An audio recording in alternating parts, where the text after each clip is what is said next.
Welcome to One Chapter, One Thought. I'm Pastor Chris from Lincroft Bible Church in New Jersey, and every weekday I read one chapter of the Bible and offer one brief devotional thought. Today's reading is from the book of Ezekiel, chapter 44.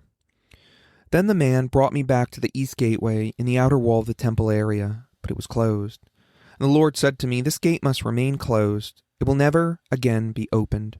No one will ever open it and pass through, for the Lord, the God of Israel, has entered there. Therefore it must always remain shut. Only the prince himself may sit inside this gateway to feast in the Lord's presence, but he may come and go only through the entry room of the gateway." Then the man brought me through the north gateway of the front of the temple. I looked and I saw the glory of the Lord fill the temple of the Lord, and I fell face down on the ground. And the Lord said to me, "Son of man, take careful notice. Use your eyes and ears and listen to everything I tell you about the regulations concerning the Lord's temple. Take careful note of the procedure for using the temple's entrances and exits, and give these rebels, the people of Israel, this message from the sovereign Lord. O people of Israel, enough of your detestable sins. You have brought uncircumcised foreigners into my sanctuary, people who have no heart for God. In this way you defiled my temple, even as you offered me my food, the fat and blood of sacrifices. In addition to all your other detestable sins, you have broken my covenant. Instead of safeguarding my sacred rituals, you have hired foreigners to take charge of my sanctuary. So this is what the sovereign Lord says. No foreigners, including those who live among the people of Israel, will enter my sanctuary if they had not been circumcised and have not surrendered themselves to the Lord. And the men of the tribe of Levi who abandoned me when Israel strayed away from me to worship idols must bear the consequences of their unfaithfulness. They may still be temple guards and gatekeepers, and they may slaughter the animals that brought for burnt offerings and be present to help the people. But they encouraged my people to worship idols, causing Israel to fall into deep sin. So I've taken a solemn oath that they must bear the consequences for their sins, says the sovereign Lord. They may not approach me to minister as priests. They may not touch any of my holy things or the holy offerings, for they must bear the shame of all the detestable sins they have committed. They are to serve as the temple caretakers, taking charge of the maintenance work and performing general duties. However, the Levitical priests of the family of Zadok continue to minister faithfully in the temple when Israel abandoned me for idols. These men will serve as my ministers. They will stand in my presence and offer the fat and blood of the sacrifices, says the sovereign Lord. They alone will enter my sanctuary and approach my table to serve me. They will fulfill all my requirements. When they enter the gateway to the inner courtyard, they must wear only linen clothing. They must wear no wool while on duty in the inner courtyard or in the temple itself. They must wear linen turbans and linen undergarments. They must not wear anything that would cause them to perspire. When they return to the outer courtyard where the people are, they must take off the clothes they wear while ministering to me. They must leave them in the sacred rooms and put on other clothes so they do not endanger anyone by transmitting holiness to them through this clothing. They must neither shave their heads nor let their hair grow too long. Instead, they must trim it regularly. The priests must not drink wine before entering the inner courtyard. They may choose their wives only from among the virgins of Israel or the widows of the priests. They may not marry other widows or divorced women. They will teach my people the difference between what is holy and what is common, what is ceremonial, clean and unclean.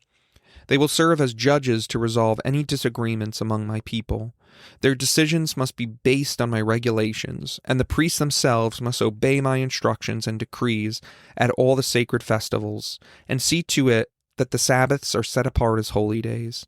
A priest must not defile himself by being in the presence of a dead person, unless it is his father, mother, child, brother, or unmarried sister.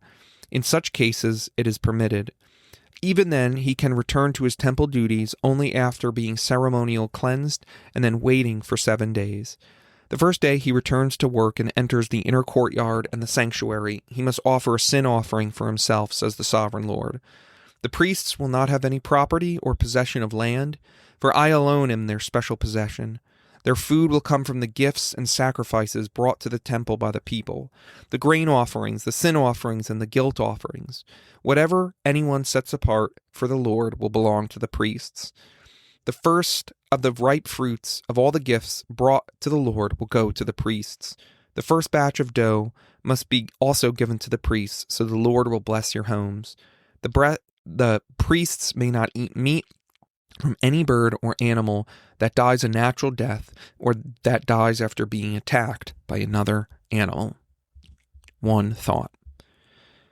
As I mentioned in a previous episode on chapter 42, with a temple comes priests. And Ezekiel 44 is all about priests, both good and bad. We first hear about the bad priests. Many of the Levitical priests strayed from the Lord, and they even led the people astray as well. They encouraged them to worship idols in verses 10 and 12. And so, in a very real way, the Levitical priests are the reason why Ezekiel and the people were currently in exile. They had corrupted the worship of God and infected and influenced the people to turn from the Lord. As a consequence of their sin in the New World Order, most of the Levitical priests would be demoted to be assistants. They could be guards and gatekeepers, but they would never again reach the same status that they had before. Yet some Levites were faithful. In particular, a family line within the Levites of a guy named Zadok. These faithful priests will be rewarded because they did not fall prey to idolatry and they did not lead the people astray. So I think we see in this chapter the truth that the Lord honors decisions that honor Him. Many times you might hear in sermons or in Bible teachings, you need to worship God just for who He is, not because what you can get from Him. Or you may hear things like, you just need to obey God just because it's the right thing to do, not to try to get anything from God. But we can also be assured that our God is good, and our good God will reward us for our good choices.